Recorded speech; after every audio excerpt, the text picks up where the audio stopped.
Hello, property nomads. Hope you are doing well. Got some important economic information to go through in today's episode, and that's the fact that we have seen the largest peacetime increase in government debt for more than 300 years. Now, you probably listen to that title and go, okay, well, that's interesting. What's this got to do with everything moving forward? Well, that's exactly what we're going to explain. It's quite a sombering and sobering thought to have and to know this. We've got an article here from Sky News, and it starts off with saying that high levels of national debt will hurt the UK's ability to fund public services and respond to an economic crisis. A think tank has said. I don't know why you need a think tank for that. I think a 3-year-old could tell you that if your outgoings are much more than your income, then you're going to have issues further on down the line. It's just another one of those sort of mid-level management things that we're so good at here in the UK that we really don't need. In my opinion, let's sort that out. But by the by, that's for a different episode. Let's move on. So apparently, not in the last 300 years has there been such a large increase or peacetime increase in the amount of government borrowing. So there's been a trebling of the debt ratio in regards to GDP in the last 15 years alone. Now that's concerning. In the last 15 years, basically the trebling of the ratio of debt to a measure of economic output, i.e. GDP, gross domestic product, has trebled. That should concern you as it is. And that's from 2007. Then the ratio has grown from 36%, which is still high, but okay, to over 100%, and that hit in May of 2023. Now, that's very concerning. Why is that concerning? Well, there's a multitude of reasons. Number one, again, if your outgoings are more than your income, then that's not sustainable. You know, not in your personal life, not in your business, it's not sustainable at all. If your outgoings are more than your income, that's going to have serious consequences down the line.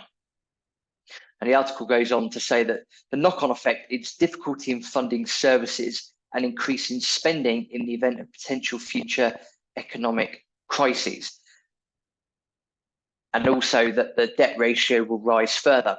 Yes, absolutely. So there's a couple of reasons why that debt ratio is likely to rise even further. Number one is that, let's just skip to a different article here briefly. So the UK borrowing costs have risen to the highest since 1998. Now, this is in the back of the various increases we've had in the cost of borrowing in the last couple of years as a government and Bank of England response to the pandemic and other bits and bobs that have happened since then. So this has meant that the cost of borrowing has increased, as you know, I'm sure we're all very familiar with now, and the government is no exception. So the government cost of borrowing has increased. That means that it's going to be more difficult even for the government to start paying back this moving forward. By the way, if you think we've got problems, check out the USA, who have a debt of, at the time of recording, I think it's about $34 trillion. I'll just say that again, 34 trillion. So if you think we've got issues, a lot of the eyes are on the USA at the moment. Going back to our original article, yes, so this is why we're seeing councils have got a lot of issues at the moment. Going bankrupt, or this is happening, that's happening, and it's all because, again, their outgoings are much more than their income. This is why we're seeing all these very sort of unfriendly car movements, i.e., let's put speed cameras here, ULEZ over here, let's charge people more here, let's charge people more there. It's because they're going bankrupt or they're having issues with their finances. And it's the same as anything in life. If you start to have issues with your finances because you haven't got enough assets, etc., you sort of start getting yourself into a dark hole, a spiraling vortex. This is exactly what's happening here, except we're talking about the UK government. And by the way, yes, the Conservatives have got us into this situation? Absolutely. I quite believe that Labour will do the same when they get elected next year. So I don't think it matters who's in charge, really. Everyone's going to be in the same boat when it comes down to this.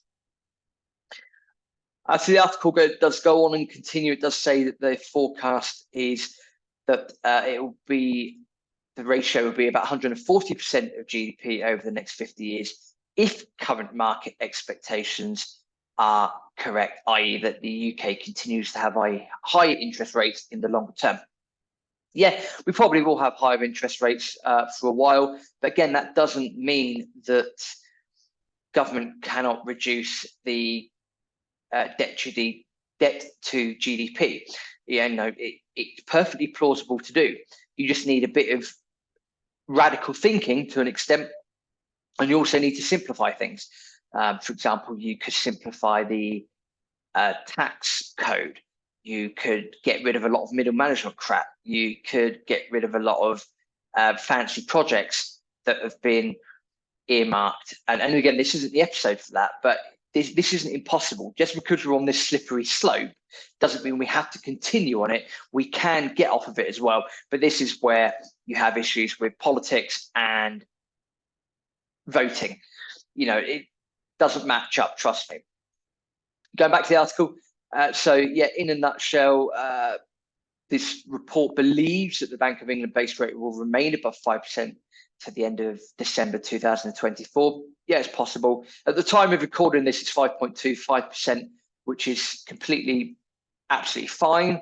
It's just, it is what it is at the end of the day. This does make me laugh though, and this is where I take issue with Sky on this. So moving down, inflation, which is apparently the rate of price rises, which is fine, has remained stubbornly high after pandemic era supply chain problems pushed up costs. Yeah, absolutely, that did happen. That was a result of the way that we reacted to it. And it was also significantly worsened by the energy price highs seen after Russia's invasion of Ukraine. Now, again, this is where I fight back about the mainstream media narrative. Yeah, I'm not going to doubt that energy price highs were seen after Russia's invasion. I'm not going to disagree with that. That's absolutely fine. It's almost the way that it's worded, and it doesn't take into account the government's reaction to banning Russian products, gas, oil, etc. The things that sort of we need to get by. The government's reaction to that invasion helped to spike those prices. So it wasn't technically Russia invading, it was the way that our government reacted. And we're not the only people as well. And this is one of the mainstream media narrative things that really bug me moving forward. It's, hang on a minute, let's put the, let's look at our own doorstep. Let's look at our own doormat. Let's have a look at what's going on here. Oh yeah, it was our own government. It was the response to these things that mean we're in this situation that we're in today. Apparently, each percentage point rise in the basic interest rate is adding about 15 billion to government borrowing costs.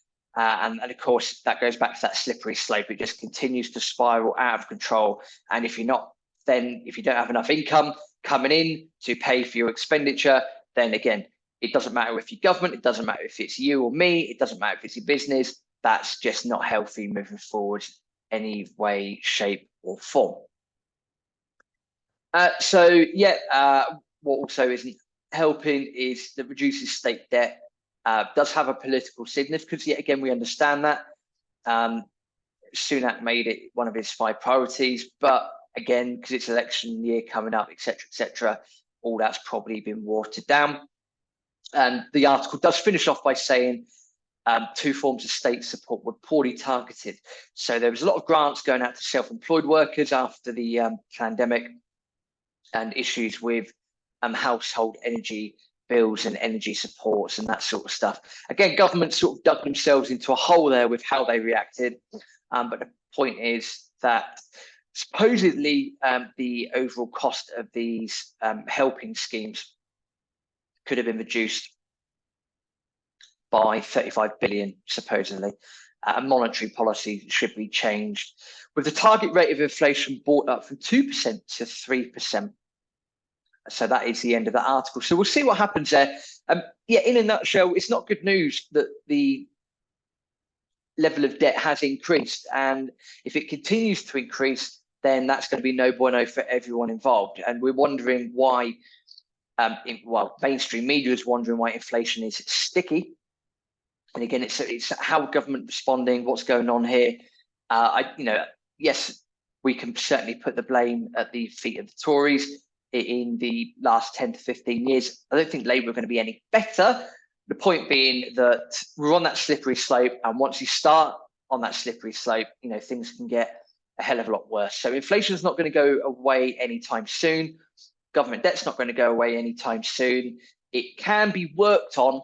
It definitely can be worked on, but it's not necessarily something that might be popular with the voters. And of course, this is where politics, finances, etc., you start to get that somewhat toxic blend, which isn't healthy.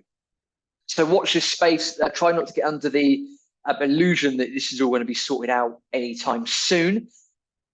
And let's just see what happens. We'll do our best to keep up to date. What I would say is thank you for subscribing to the podcast. If you haven't already subscribed, please do go and subscribe. We're on iTunes, Spotify, etc. And do go and check out our YouTube channel as well. We try and do a lot more content on the YouTube channel. So go and subscribe to the podcast, subscribe to the YouTube content and the YouTube channel as well. Thank you very much. And we'll see you in the next episode.